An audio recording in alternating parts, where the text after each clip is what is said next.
Madame la Présidente, chers collègues, ce nouveau CPR-DFOP a pour ambition de placer l'humain au cœur du développement de l'orientation et des formations professionnelles en Nouvelle-Aquitaine. Pour répondre à cette ambition, 12 priorités ont été identifiées dans ce nouveau contrat de planification, priorités assorties de 36 engagements. Dans un contexte mouvant de fortes tensions de recrutement fragilisant la croissance économique de nos entreprises,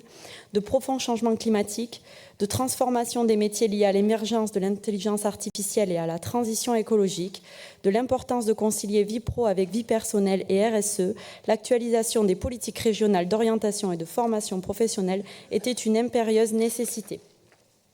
À la lecture attentive des 77 pages, le groupe Centre et Indépendant exprime sa satisfaction concernant 3 points.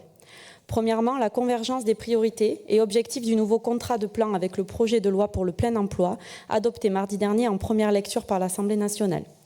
Ainsi, le 4e objectif affiché dans le CPR-DFOP, intitulé « Mettre en réseau les acteurs de l'orientation au plan territorial et régional », va dans la bonne direction, celle de limiter les silos, les couloirs de nage des multiples acteurs et opérateurs de l'emploi et de l'insertion qui ne travaillent pas assez en synergie, en agilité, en complémentarité et efficacité.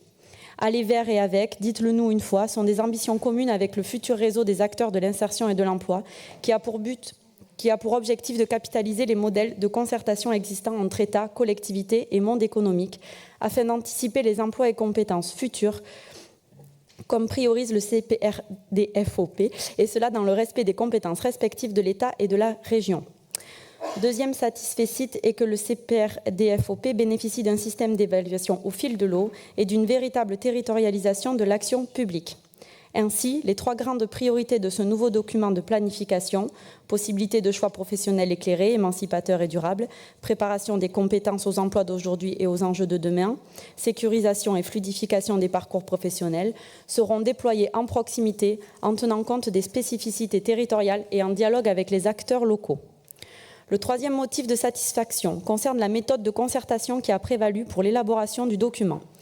Nous tenons à saluer la vice-présidente Karine Desroses et Dominique Astier, le président de la commission Formation, Emploi, Apprentissage, pour leur volonté d'associer les différents groupes politiques à la réflexion et à l'élaboration du nouveau CPR-DFOP. Ainsi, le premier jet du document nous avait laissé sur notre faim en raison de l'absence de références explicites aux acteurs infrarégionaux, concourant à l'action publique en matière économique comme les EPCI, PI ou PETR, absence pouvant être analysée en contradiction avec l'ambition exprimée de territorialisation de l'action publique en complémentarité avec les acteurs locaux, la réécriture des articles 11, 13, 29 et principalement l'article 33 visant à l'articulation des instances locales dédiées à l'accompagnement des parcours a permis de gommer cette réserve.